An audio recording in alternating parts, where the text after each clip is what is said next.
June 4th, 2023, tethers, slingshots.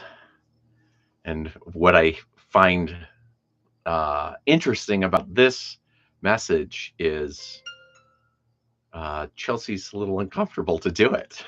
She's fired up to do it. And then when I actually set up the camera, she's just like, oh, wait, do I really have to do it? And so this is, I know she'll get right into it because I know who she is, and that she was kind of pushing back because it is a vulnerable message that we're sending out today. And it really comes very quickly after ahas. So I think this one is much more appropriate for Chelsea to take over, and I'll see if I can jump in the conversation, but I'll let her go. Go for it. Afraid of your great. Mm. A lot of times we hear this, oh, you're just afraid of your greatness, or you're afraid of success, and we don't understand how that could be. You know, we say to ourselves, well, I'm not afraid of my greatness. I'm not afraid of success. And that's our blind spot. What I just experienced the last few days revealed self-limiting beliefs that I asked a week or so ago in my journal. I'm looking for self-limiting beliefs, and it showed up. And I woke up one morning a few days ago with something of a surprise that expressed itself in my body. And I had the opportunity to watch myself over the course of an hour and a half go through these deciding moments of choosing to not be fearful, choosing to be investigative, going through all these different emotions of choice. And part of that mixing in was the ego looking for comfort. And I don't even have to say the ego. It was a part of me that was scared, that was looking for comfort, that was looking for outside of me. I was requesting from James, this is what I needed, and he was unavailable for that. And then so I had to work through that. But the what arrived was me showing up for me, going right into healing and what I needed to do for myself. And I that same day went into meditation and energy work. I did some Reiki work on myself, and just really was conscientious of any horror story or fear coming in, and trying to create a story within myself, a bit, putting it aside. And things come out that the end result is I showed up for myself. I was that rock star. And during the process of even recognizing how I showed up, there was the saboteur wanting to say, no, you didn't. They didn't show up. I was trying to offload my greatness to what wasn't there. The creating a story of, well, he wasn't comforting the way that I told or just very clearly expressed my needs. And, you know, then we create a story about it. So the long and short of it was that is a very clear way that I had a self-limiting belief that I couldn't heal myself, that I needed comforting from outside of myself, and that that's not what happened. I showed up for myself, and I went into healing work with myself, and I didn't. I'm losing my words. Mm-hmm. I think you're doing a great job. You're telling it very well. Yeah, very well. And I'll go ahead. I was just going to say that, you know, part of the reluctancy and the tearing up is being vulnerable and to whoever is out there. But, you know, the putting it out there is part of the authentic flow of being a spirit, having a human experience, and sharing the growth can be scary. And I think that of course the ego wanted to say, no, don't go live, you know, don't put yourself out there, you know, tears or, you know, little blotchy face from crying and having these emotions and working through them and revealing part of my unconsciousness. And it's like, this is part of paradigm B, is that we're not judging each other through these processes. Mm-hmm. I liked that you figured out that you're a rock star and that you should share this. And then I don't think you were expecting me to pull the camera out. So there was this real determination and confidence to say that we should do it. And then I'm like, all right, let's do it. And then it was, and that's just telling the point that that being human is messy, and dealing with our thoughts, our emotions, and our feelings is a messy process. And it's interesting that we've created a collective idea and consensus that we should wait until we're all collected, we've got our hair right, we're not, where the tears aren't flowing anymore, and we can't express in a moment what's really going on. And because really what we're trying to do in that sense, if we look at it from that point of view, it was, we're trying to clean up reality. We're trying to make reality pretty, and sometimes it's not. And that's part of it. And that's kind of the thing is there's so much beauty in just being in the moment and sharing.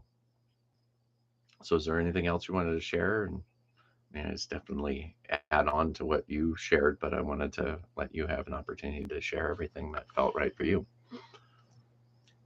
That's good. All right. Well, this is what I would share from the experience was, so just give you a little bit of a backstory, as we've been having a conversation for about 3 hours. And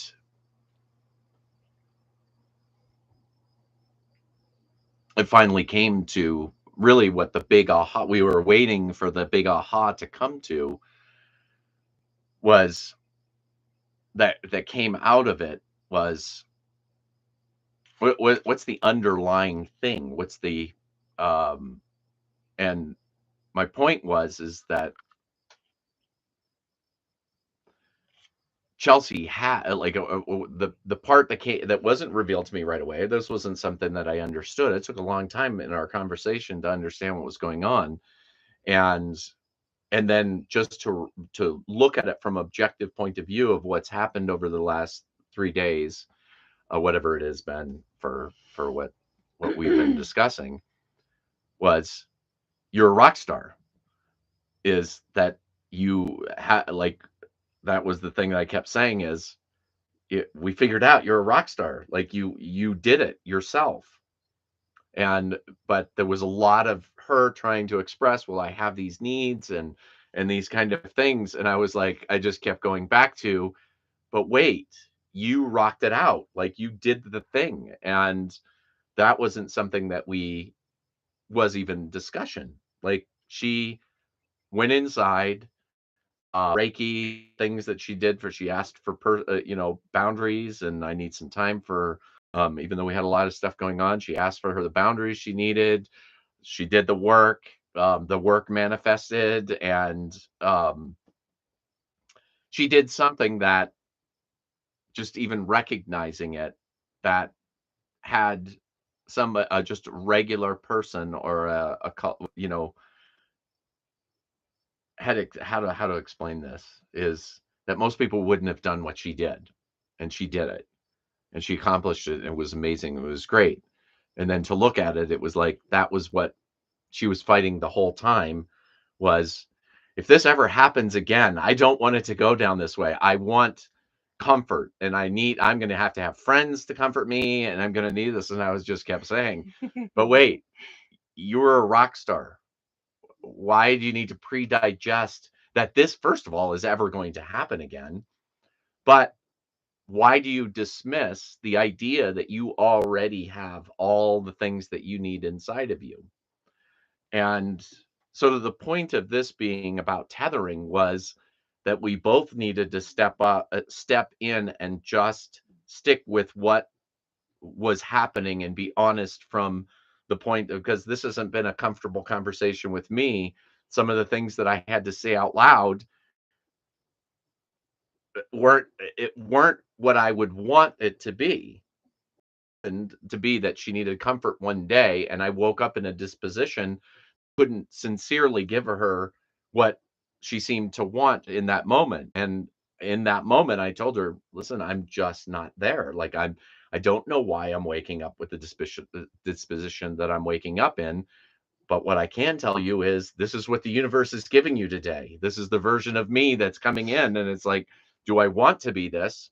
The thing is, I'm not trying to be anything different. I had to make a choice um, years ago where I recognized that in a moment that if I wasn't going to be living inside of an egoic story or egoic narrative, that I needed to be willing to be whatever it is that I'm going to be in the moment and be that person. And that's uncomfortable. That's not, we seek comfort all the time. And I recognize that in that comfort seeking that I'm not giving. I If I had given her what she needed, the universe would have given her a misrepresentation because I would have been bending it to meet a different narrative.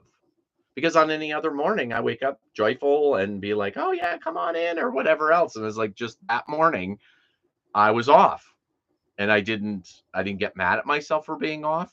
I just recognized that I was being off, and that if I were to like twist my words or whatever else, I would have had to twist the words that were coming out of the disposition I was in. And that's not what I could do. That's not what I'll do anymore.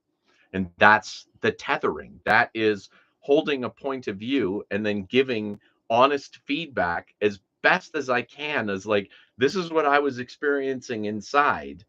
I assume that whatever that was is what you needed, because that's what I'm experiencing. And it goes the other way, that Chelsea is whatever she's doing and expressing is exactly what I need in that moment.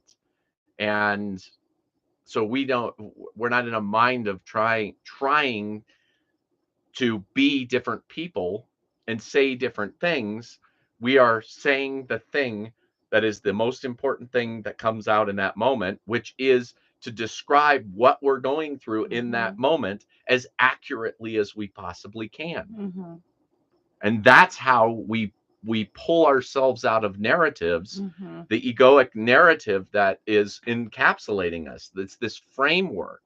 And that was really the big aha that it took a lot of time and discussion to get to, is like, regardless of everything that happened, rock star. Like, Chelsea was big, and it was something, it was, and the irony is that I was in discussion with somebody else bragging about Chelsea, that I've never been with somebody so determined to figure all this stuff out, even just recognizing, like, I'm trapped inside of these stories and I want to get out of these stories. She made um that request to the universe. Well, the universe isn't going to go, write in the journal and say, this is your aha for the day. It is going to give you the experience to recognize how you created stories. And the stories are, it's so ironic that we are not scared, that we're scared of our greatness. We're not scared of not being great. We're actually scared of our greatness. And that's what it was. It was like, she was this great thing, but there was some other narrative that was wanting to say, oh, I should have been this. And you used the word should a few times in the Yeah. conversation. It was like, why would you be anything than what you were, which was the most powerful being, one of the most powerful beings I've been in company with. Here And I it's was why I'm drawn to having you in my company. here I'm criticizing myself for there's like one side that was like, um, oh, that's good that you recognize that you had a need for comfort and that you said something, that's good assertiveness. And then there's this other side that was like, oh my gosh, I shouldn't have felt needy. I shouldn't have been needy. And so like there's this, judge and victimization going on within my own psyche on just waking up one day and things are a little bit, okay, my body, there's something different going on, or I'm feeling alone, and it could be a different circumstance. It's just when I find myself in this, something is unknown, I feel unstable, and then what's showing up, I'm thinking with the ego, thinking I need contentment, I need comfort, rather. I need some kind of somebody to hold my hand, and the other side of me saying, no, we got this. You don't need the handheld anymore. And it's like the one crab is like dragging the other crab out Back into from the bucket. back into the bucket. Yeah. So this brought up a visual that I had in a conversation a few years ago, a couple years ago. I'm not sure about chronological time anymore. How the ego works is that it encapsulates us inside of a box, like we're in our own prison. And when we have spiritual ahas and awakenings, it's like that we're breaking that belief or this framing of reality. We're actually pulling ourselves out. And then when we're pulling ourselves out, like, the next box is being created, and it's just recognizing that that's the process of it. It's like, that's what getting out of the egoic expression is you're encapsulating, you're literally framing your greatness, the narrative that you want to have around you, to make everything really comfy. You think that comfort seeking is helping you, and in truth it's not. Like, the universe wasn't going to send you know a message in her journal saying, this is your aha for the day. It's like the universe is going to come in and put you in a situation where you get to question what's going on, because you're encapsulating yourself within this limited framework. And again, it's like I can picture this, like, pulling myself out, and then I'm liberated from that small frame. And the thing is that we can continue getting out of the frame until we have a mind that simply will not let us be wrapped up in any kind of narrative, that the narrative becomes louder than the comfort seeking. So it's like you really have to fall in love with discomfort so that you recognize that contrast is part of the ride. You're going to bump into things, and it's going to give you messages, and it's going to put you on the right path.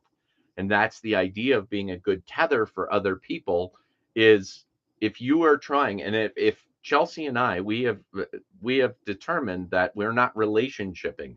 We're not trying to relate with ourselves because we have this idea of this is what a couple is supposed to do.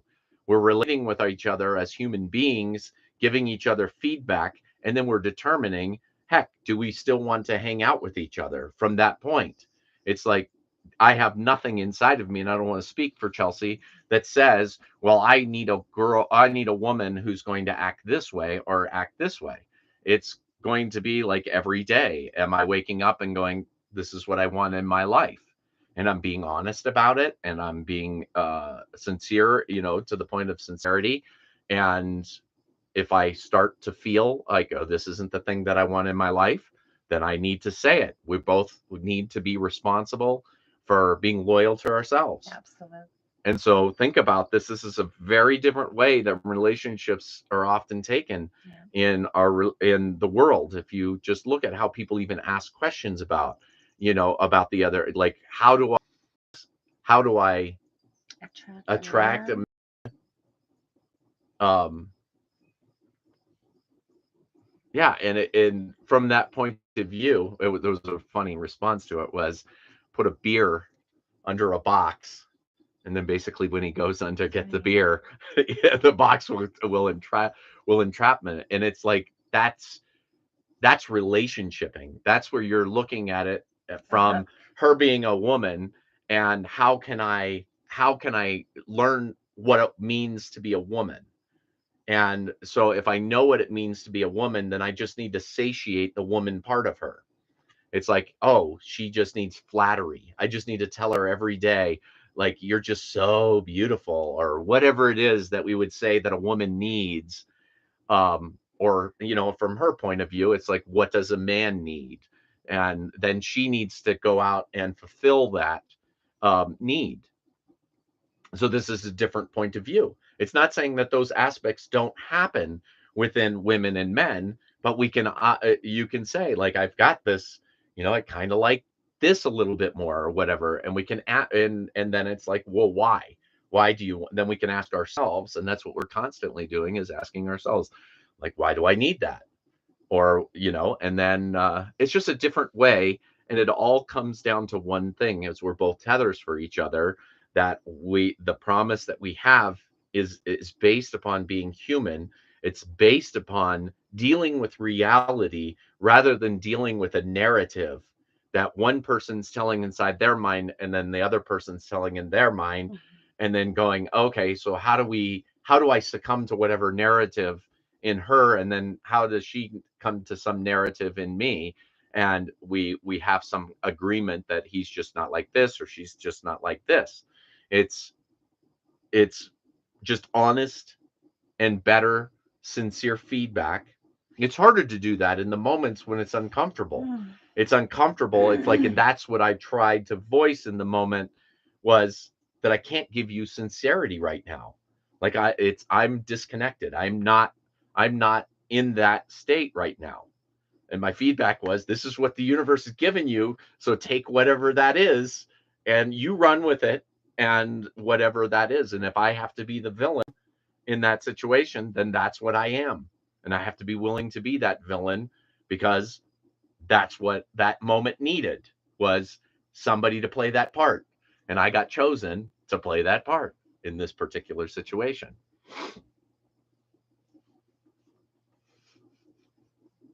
So anyway, this was a real life example of what it is to be, and that's the abstract nature of, like, when we come up with these ideas, or what came through me with this idea of being a tether and then teaching other people to be a tether, this is what it looks like. This is the messiness that you get involved with. This is how this process works. It's completely different than the collective, which is trying to pre-digest everything.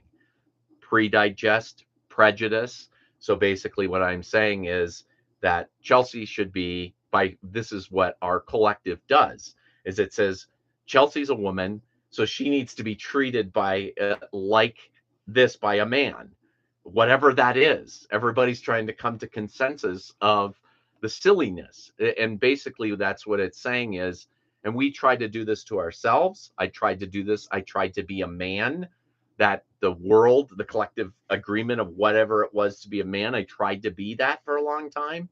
And then women would come in and I'm like, well, you're not acting like the man that I want. And it's like, wait a minute, no, but the collective told me to be like this, and I'm trying to be like this. And then it's like, that's exactly what is happening is we are taking archetypes and I tried to become an archetype that was being processed as this is the consensus of what it is to be a man. And so I was like, okay, well, that's shifted. What it means to be a man these days is different than what it was when I was growing up in the 80s, where it was, we just need you to be emotionless. We need you to just show up. And if you do that, then the collective will give you this strong, emotionally cut off. And now we're saying, okay, wait a minute, we want men to be emotional. And it's like, okay, I'll be emotional. Oh, but not too emotional. And it's in that's you could say the same thing with women.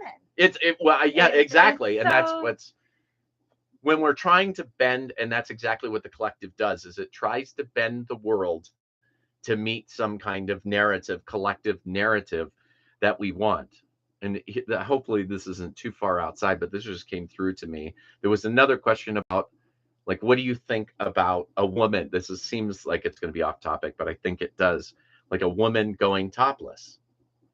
And it's like, where did we get this idea that we're not allowed to do that? So collectively, we've decided that women shouldn't be topless. But why is the question? Why is it that I can go and have my nipples free anytime I want, but women, we decided collectively by consensus that we're putting them under, and then everybody has their opinion on why this happens. But get rid of that, we still have a collective agreement, consensus, that we keep our tops on. And there's a small faction that free the nipple and these kind of things, but it's a little tiny voice. But we still all collectively agree that her boobies and nipples need to stay covered. hidden. And I'm only bringing that point about is that's exactly the same situation where it is with what it means to be a man and what it means to be a woman. We have decided that if you're a woman, nipples, they need to be put on the side or now on OnlyFans or whatever it is. Like, we're collectively okay with, well, I wouldn't say that collectively altogether, but I'm just saying, I'm bringing, my point is to bring the silliness of how these collective agreements, because at some point somebody brought up that I think it'd be better if we did it that way. And then we all just kind of said, okay, it's okay, it's okay. And it's like, okay, so we've decided that the boobies need to be secrets, and we're going to keep those under wraps, and it's a special thing to see that secret. But why? Can we ask that question? Like, why are we doing that? Same thing with all the rules that we create with what it means to be a man and what it means to be a woman, all the rules of what it means to be a parent, what it means to be a child, what all these different roles, is your occupation, are you highly regarded in our culture? And if you're not cheering along with us in the way that we expect consensus, look at that we have months drawn out for certain groups of people that we're supposed to celebrate, because we need to put, we collectively agree for this month that these people are the people that we should have their attention on. And I'm not arguing that we shouldn't do that. My point is, we're doing that. That's what's happening.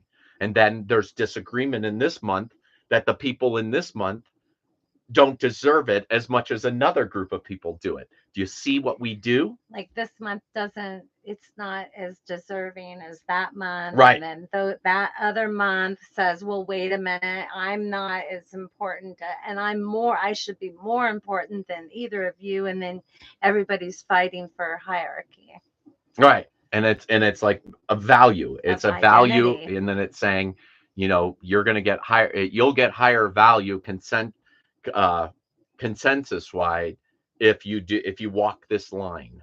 If you join this group of people, acceptable. You get 10 points. You get 10 points. But that group, you only earned 7 points. Yeah.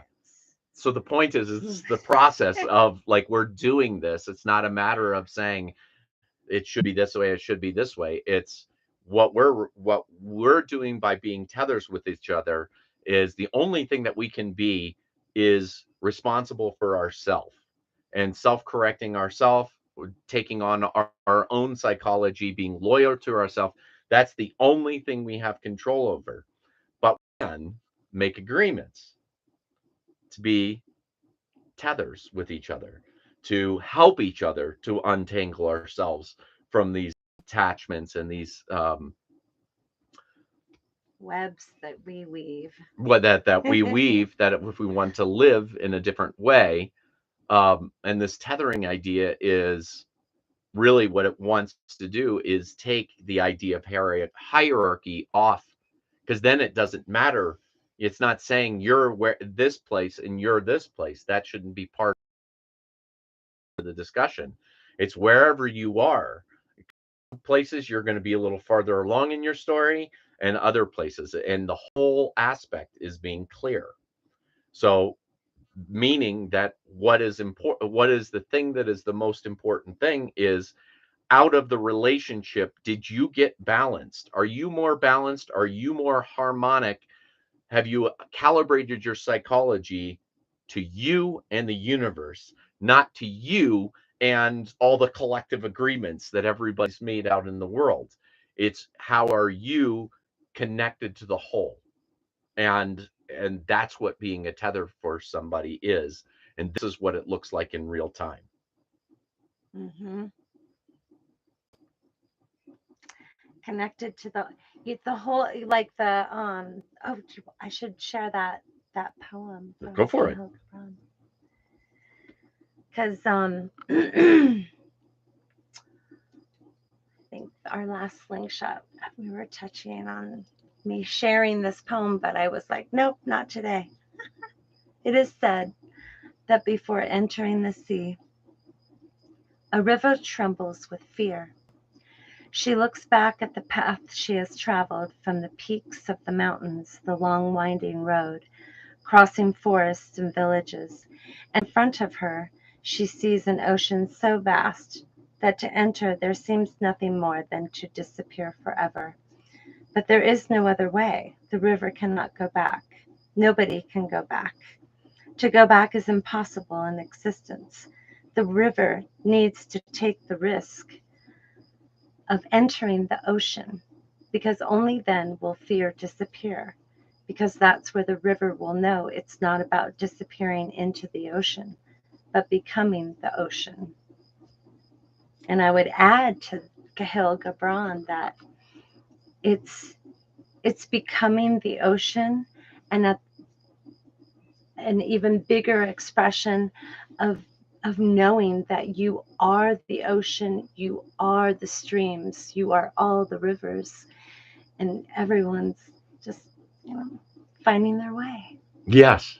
And it's just the story that that would tell you otherwise is the thing that we're trying to pull ourselves away from. And that's about like what I heard in that message was, you can't like if you're basing things upon resentment, um you are creating static views of humans or the way they are, who they are, and you're living from those kind of points of view. You're constantly holding on to the past. And it's like there, that is the releasing, that's the letting go and allowing the moment to be the most important part. And then being willing to, that's the scary part, is exactly that, is being your greatness is the ocean, is when you recognize you're the rock star. You've been the rock star the whole time. Nice place to leave that. Boom.